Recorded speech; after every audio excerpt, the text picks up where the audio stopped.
యొక్క దిన భాగముగా ఈ భాగాన్ని మనం చూసినట్లయితే ప్రియమైన వారలారా, గొప్ప శబ్దముతో యోధా భాషతో ఇట్లా నేను మహారాజు అయినటువంటి అషూరు రాజు సెలవిచ్చిన మాటలు వినుడి. అషూరు రాజు ఆ యొక్క గొప్ప శబ్దముతో ఒక విషయాన్ని చెప్తా వస్తుంటున్నాడు. నిజంగా లోకములో కొన్ని విషయాలు గొప్ప శబ్దంతో చెప్పబడతా వస్తాయి. గొప్ప శబ్దం అంటే గట్టిగా బిగ్గరగా మనకి అర్థమయ్యే విధంగా కొన్ని విషయాలు గట్టిగా చెప్పాల్సి వస్తుంది. అలాగనే బహుశా ఇక్కడ అషూరు రాజు పెద్ద శబ్దముతో ఏం చేస్తుంటున్నాడంటే యోధా భాషతో మాట్లాడుతూ ఏమంటున్నాడు, నేను సెలవిచ్చిన మాటలు జాగ్రత్తగా వినండి. రాజు సెలవిచ్చినదేమనగా, హిజ్కియా చేత మోసపోకుడి, మిమ్మును విడిపింప శక్తి వానికి చాలదు అని అటు రీతిగా మాట్లాడుతూ వస్తుంటున్నాడు. అంటే హిజ్కియా గురించి మాట్లాడుతుంటున్నాడు. హిజ్కియా చేత మీరు విడిపింపబడతారు, అంటే ఇప్పుడు యుద్ధంలో మీరు ఓడిపోతారు, మీకు ఆ బలం సరిపోదు, మీరు మోసపోవద్దు, మిమ్మల్ని విడిపించే శక్తి ఆయనకు మాత్రం లేదు. ఈ విషయాన్ని స్పష్టంగా అక్కడ ఉన్నటువంటి జనాంగముతోనూ ఆ రాజ్యములో ఉన్నటువంటి వారందరితోనూ స్పష్టంగా మాట్లాడుతుంటున్నాడు. యెహోవాను బట్టి మిమ్మల్ని నమ్మించి యెహోవా మనల్ని విడిపించును అంటున్నాడు. ఇప్పుడు హిజ్కియా ఏం చెప్తున్నాడంటే, యెహోవా మిమ్మల్ని విడిపిస్తాడు, యెహోవాను బట్టి మిమ్మల్ని నమ్మిస్తున్నాడు, యెహోవా మనల్ని విడిపించునని. ఈ దినాల్లో కొంతమంది మోసాలు ఎట చేస్తుంటున్నారంటే దేవుని పేరు మీద మోసాలు చేస్తుంటున్నారు. మోసం ఎట్లా అయిపోతుందంటే, దేవుడు నా పక్షాన ఉన్నాడు, దేవుడు నాతో ఉన్నాడు. ఇప్పుడు అబద్ధ ప్రవక్తలు, అబద్ధ బోధకులు, నా నామం పేరిట ఎంతోమంది అన్ని దినాల్లో వస్తారని రాయబడతా వచ్చింది. బోధకులందరూ సరైన బోధకులు కాదు.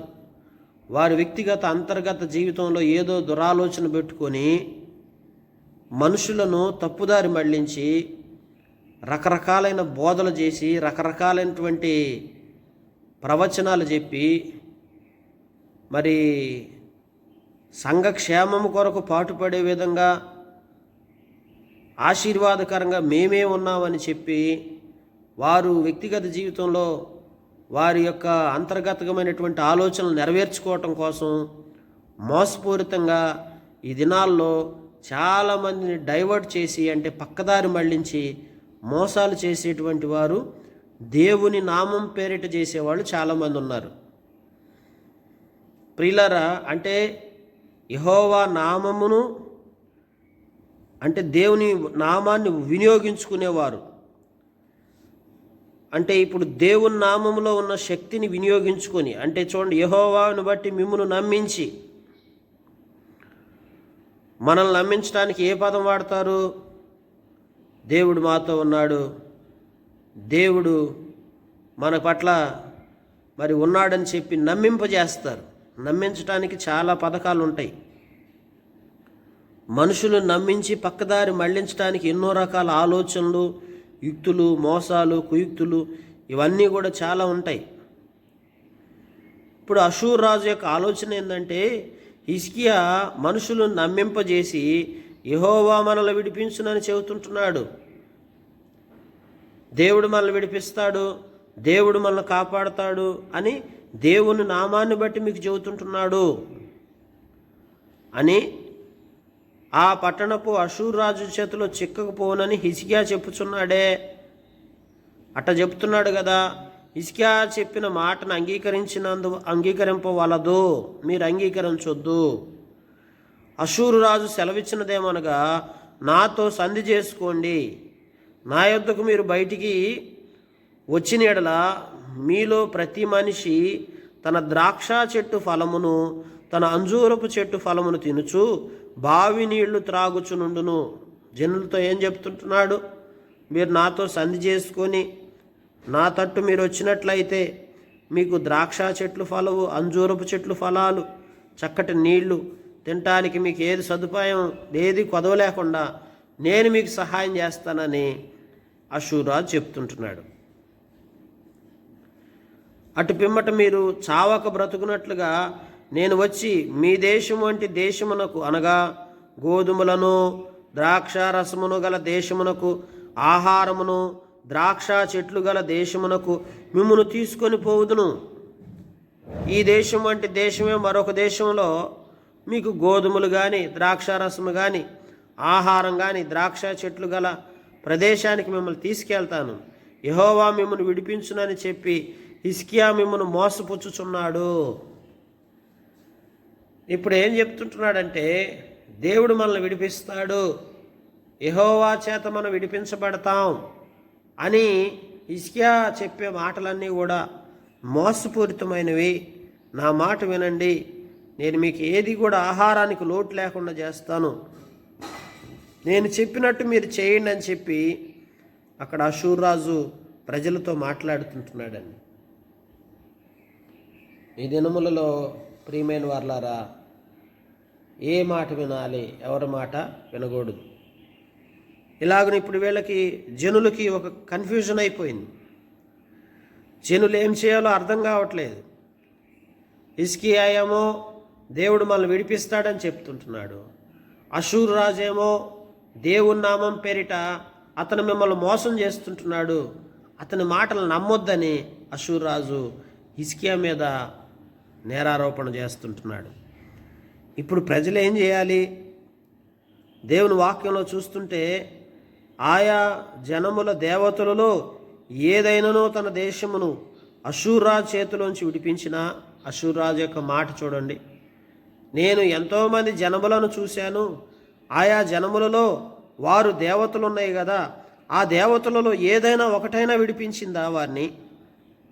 అందుకే హామాతు దేవతలేమాయను, అర్పాదు దేవతలేమాయను, షెపర్వాయిము దేవతలేమాయను, షామ్రోను దేశపు నా చేతిలో నుండి షమ్రోను విడిపించబడిన.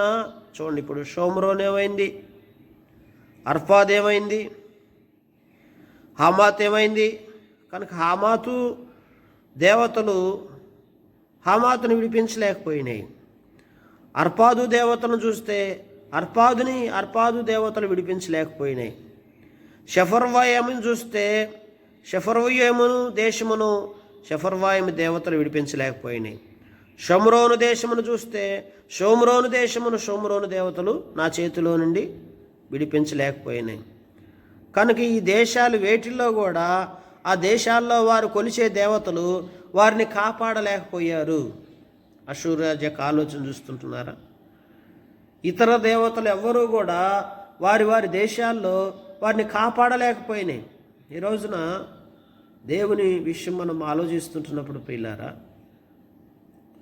లోకములో ఎంతోమంది దేవతలని పేరు పెట్టబడిన వారు చాలామంది ఉన్నారు, కానీ వాటితోటి నిజదేవుడైన యెహోవాను కూడా పోల్చి చెప్తుంటున్నాడు అషూర్ రాజు.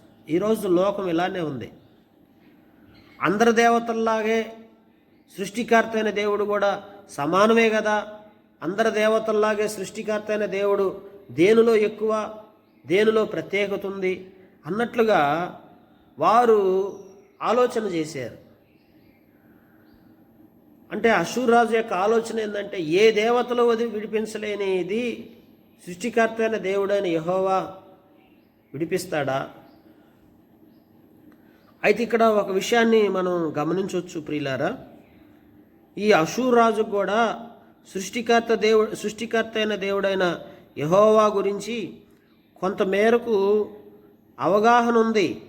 అయితే ఎందుకని అవగాహన ఉందని అంటున్నానంటే, యెషయా గ్రంథము 36వ అధ్యాయం నిన్నటి దినం మనం ధ్యానించిన దాంట్లో ఏం రాయబడతా వచ్చిందంటే, 36వ అధ్యాయము 7వ వచనంలో, మా దేవుడైన యెహోవాను మేము నమ్ముకొనుచున్నామని మీరు నాతో చెప్పుదురేమో సరే, యెరూషలేమందు నీ బలిపీఠం వద్ద మాత్రమే మీరు నమస్కారం చేయవలని యోధా వారికి యెరూషలేము ఆజ్ఞ ఇచ్చి, యెహోవా ఎవని ఉన్నత స్థలము బలపీఠములు పడగొట్టినో ఆయనే కదా యెహోవా. చూడండి, అవగాహన ఉంది. ఉన్నత స్థలాలను పడగొట్టించి సృష్టికర్త అయినటువంటి దేవుడు ఎవరో తెలుసుకొని ఆయన పక్షాన ఉన్నటువంటి గొప్పతనాన్ని గుర్తెరిగినటువంటి వాడు అషూర్రాజు. అషూర్రాజుకు తెలుసు దేవుని శక్తి ఎంత గొప్పదో. అయితే హిజ్కియా మీద అషూర్రాజు చేస్తున్నటువంటి కంప్లైంట్ ఏంటంటే, ఇతను దేవుని నమ్ముకోకుండా మనుష్యరీతిగా ఐగుప్తు బలాన్ని ఆశ్రయించి ఉన్నాడు, ఐగుప్తు శక్తిని ఆశ్రయిస్తుంటున్నాడు అని ఆరోపణ చేస్తున్నాడు. అయితే ఈ తరుణాల్లో, హిజ్కియా ఉన్నటువంటి ఈ తరుణములలో మిమ్ములను దేవుని నామం పేరిట కాపాడటం అనేది అసాధ్యం. మీ వల్ల కాదు, నన్ను గెలవటం అనేది మీ చేత కాదు. కనుక మీరేం చేస్తారంటే, మీరు నా పక్షాన వచ్చేస్తే మీకు అన్ని సదుపాయాలు నేను కలగజేస్తాను అని ఆశ చూపుతున్నాడు. ఈ రోజున ప్రియులారా, మనందరి జీవితాల్లో మానవ రీతిగా మనకి ఎన్నో అవకాశాలు వస్తుంటాయి. మనుషులు మనకి ఎన్నో ఆశలు చూపుతుంటారు. నీ జీవితాన్ని నేను బాగు చేస్తాను, నేను నీకు తోడుగా ఉంటాను అని ఏదో కొద్దో గొప్ప సహాయం చేసో, లేదో నీకున్న కష్టంలో ఏదో వచ్చి కొంతసేపు నీకు సహకారిగా ఉండి నేను నీ కొరకు నిలబడతానన్నట్టుగా చూపించే ఆ ఆశలు చూపుతుంటారు చూసారా, అదంతా మోసమే. ఏ మనుషుడు ఏమి చేయలేడు. ఆ ఆశలకు మీరు లొంగొద్దు. మనం ఎవరం కూడా అట్లాంటి ఆశలకు పోవద్దు. కావలసిందల్లా సృష్టికర్త అయిన దేవుని శక్తి మీద ఆధారపడటం. దేవుడు సమస్తమైనటువంటి కార్యాలలో తన శక్తిని వెల్లడిపరిచి మనం ఆయన మీద ఆధారపడినప్పుడు మన పట్ల తప్పక నిలిచే దేవుడు. అయితే ఇక్కడ పరిశుద్ధ గ్రంథంలో ఈ యొక్క భాగాన్ని మనం చూస్తూ వచ్చినప్పుడు, దేవుని వాక్యంలో మనం పరిశీలన గమనించినట్లయితే, చూడండి, యెహోవా చేతిలో నుండి యెరూషలేమును విడిపించుననుటకు ఈ దేశములు దేవతల్లో ఏదైనా తన దేశమును నా చేతిలో నుండి విడిపించినది కలదా అని చెప్పాను. అయితే అతనికి ప్రత్యుత్తరం ఇవ్వద్దని రాజు సెలవిచ్చినటు చేత వారు ఎంత మాత్రమును ప్రత్యుత్తరం ఇక ఊరుకొనిరి. అతనికి ప్రత్యుత్తరం ఇవ్వద్దని రాజు చెప్తూ వచ్చిన మాటను బట్టి తిరిగి వారు ఏమాత్రం ప్రత్యుత్తరం ఇవ్వలేదు, ఏం మాట్లాడలేదు. ప్రత్యుత్తరం అంటే తిరిగి సమాధానం లేదు వారి వద్ద నుండి. గృహ నిర్వాహకుడును హిల్కియా కుమారుడైన ఎల్యాకీము, శాస్త్రియగు షెబ్నాయను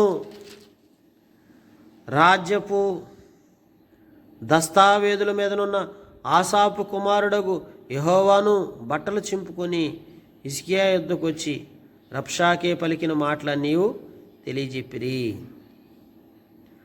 చూడండి, వీళ్ళలో ఏ ఒక్కరు కూడా ప్రత్యుత్తరం ఇవ్వలేదు. కానీ హిల్కియా కుమారుడైన ఎల్యాకీము, శాస్త్రియగు షెబ్నాయును, వీళ్ళిద్దరూ కూడా దస్తావేదుల మీద ఉన్నటువంటి ఆసాపు కుమారుడగు యెవాహును బట్టలు చింపుకొని హిజ్కియా యొద్దకు వచ్చి రబ్షాకే పలికిన మాటలన్నీ తెలియజెప్పిరి. వీళ్ళకి చాలా బాధ అయిపోయింది, వీళ్ళకి చాలా దుఃఖం అయిపోయింది. వాళ్ళు ఏం ప్రత్యుత్తరం ఇవ్వలేదు రాజు మాట విని. కానీ ఎల్యాకీము, షెబ్నాయును, యెవాహును వీళ్ళు ముగ్గురు కూడా బట్టలు చింపుకున్నారంట. ఆ దినాల్లో బట్టలు చింపుకొని హిజ్కియా రాజు దగ్గరకు వచ్చి చాలా చాలా బాధపడి దుఃఖించి విలపిస్తూ వచ్చారు. ఎందుకు ఇట్లాగా, ఏంటి పరిస్థితి అంటే, ఈ రోజున మనందరి జీవితాల్లో ఏదైనా పోరాటం ఏర్పడినప్పుడు అపవాది మనల్ని ఎన్నో రీతిగా మోసం చేయటానికి చాలా రకాలుగా చేసే ప్రయత్నం ఇది. ఈ దినముల్లో ఏది సత్యమో ఏది అసత్యమో అని గ్రహించే విషయంలో మనుషులు చాలా తొందరపడుతుంటున్నారు. నిరీక్షణ లేదు, వివేచన లేదు, ఆలోచన లేదు. చూడండి, ఇప్పుడు హిజ్కియా రాజు మీద అషూరు రాజు చేసిన కంప్లైంట్స్ చూస్తూ వచ్చినప్పుడు అసలు దేవుడి మీద ఉన్న నమ్మకాన్ని కూడా పోగొడుతున్న ఈ మాటలు. రాజుని నమ్మొద్దని చెప్తున్నాడు, దేవుణ్ణి కూడా మీరు నమ్మొద్దు, దేవుడు మీకేం సహాయం చేయలేడు అన్నట్టుగా ఈ మాటలు ఉన్నాయి. అంటే ప్రియులారా గమనించండి, యెహోవా మీకేమి చేయగలడు, మిమ్మల్ని కాపాడలేడు. ఈనాడు లోకంలో మనకి ఎన్నో కోదవలు, మనకి ఎన్నో సమస్యలు, మనకి ఎన్నో శోధనలు చుట్టుముట్టిన సమయాల్లో లోకం ఇలానే మాట్లాడుతుంది మనతో.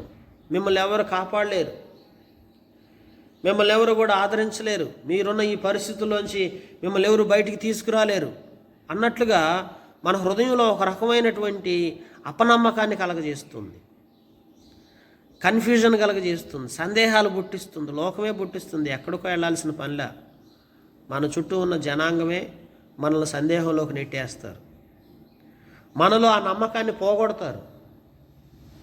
మనకున్నటువంటి ఆ యొక్క ఆలోచన మన హృదయంలో రేపుతూ వస్తారు. నేను మొన్న ఒక సహోదరితో మాట్లాడుతుంటే అదే అంటుంది, నాకు ఇది తగ్గిద్దంటావా, నా జీవితంలో మేలు జరిగిద్దంటావా, ఎందుకు నీకు ఆ డౌట్ వచ్చింది, ఎందుకు నీకు ఆ సందేహం వచ్చిందంటే అది ఆమెది కాదు, ఎవరో ఆమె హృదయంలో ఒక సందేహాన్ని, ఒక అపనమ్మకాన్ని విత్తారు, ఆలోచన తీసుకొచ్చారు. ఇప్పుడు చూడండి, ఇక్కడ రబ్షాకేని చూస్తుంటున్నప్పుడు, అషూరు రాజును గమనిస్తుంటున్నప్పుడు విత్తిన మాటలన్నిటినీ విత్తితే ఆ విత్తిన మాటల్లో ఒక్కటైనా నమ్మకాన్ని కుదురుతుందా, అపనమ్మకాన్ని, సందేహాలు రేపుతుందా? కొంతమంది కొన్ని మాటలు మన జీవితంలో మన హృదయంలో నాటుతారు. ఆ నాటినప్పుడు మనకున్న నమ్మకాన్ని మొత్తాన్ని పోగొట్టేసేస్తారు. మనం సరైన మార్గంలో చక్కగా యథార్థంగా దేవుని యొక్క విశ్వాసంతో, నమ్మకంతో కొనసాగుతున్న ఆ నమ్మకం అంతటి నుంచి నిన్ను తొలగించి నిన్ను సందేహంలోకి నెట్టేసేస్తారు. అలాగే నీ హృదయంలో లేనిపోయిన ఆలోచనలు కలగజేసి నిన్ను ఆత్మీయత నుంచి వేరు చేస్తారు. చాలా జాగ్రత్తగా ఉండాలి ఈ దినాల్లో ప్రియులారు. ఎవరి మాటలు నమ్మొద్దు, ఎవరి వైపు మీరు చూడొద్దు, మన జీవితాల్లో ఎవరిని ఆశ్రయించొద్దు. చాలామంది చాలా రకాల మాటలు మన హృదయంలో విత్తుతూ ఉంటారు. విన్నప్పుడు అవి వినేసి అక్కడికి వదిలేసి దేవుని మీద మీకున్న నమ్మిక నుండి మాత్రం ఎట్టి పరిస్థితుల్లో తొలగిపోవద్దు. ఎందుకంటే దేవుడు నమ్మదగినవాడు, మనుషులు ఎవ్వరూ నమ్మదగిన వారు కాదండి. దేవుడు మాత్రం నమ్మదగిన దేవుడు కనుక ఆయన విశ్వసిద్దాం. నమ్ముట నీ వలన అయితే నమ్మువానికి సమస్తము సాధ్యమే. కనుక ఈ పరిస్థితులు మన జీవితంలో ఎక్కడైనా గతంలో తలెత్తుంటే ప్రభు దగ్గర క్షమాపణ అడిగి, ప్రభువా నేను కూడా మనుషులు మాటలు విని సందేహంలో పడ్డానయ్యా, అనాలోచనలోకి వెళ్ళిపోయానయ్యా, నా జీవితాన్ని అట్లా ఉంచొద్దు, ఇక నుంచి మీ మీద ఒక గురి కలిగి ఒక నమ్మకంతో నా జీవితాన్ని కొనసాగిస్తానని దేవునికి చెప్పండి.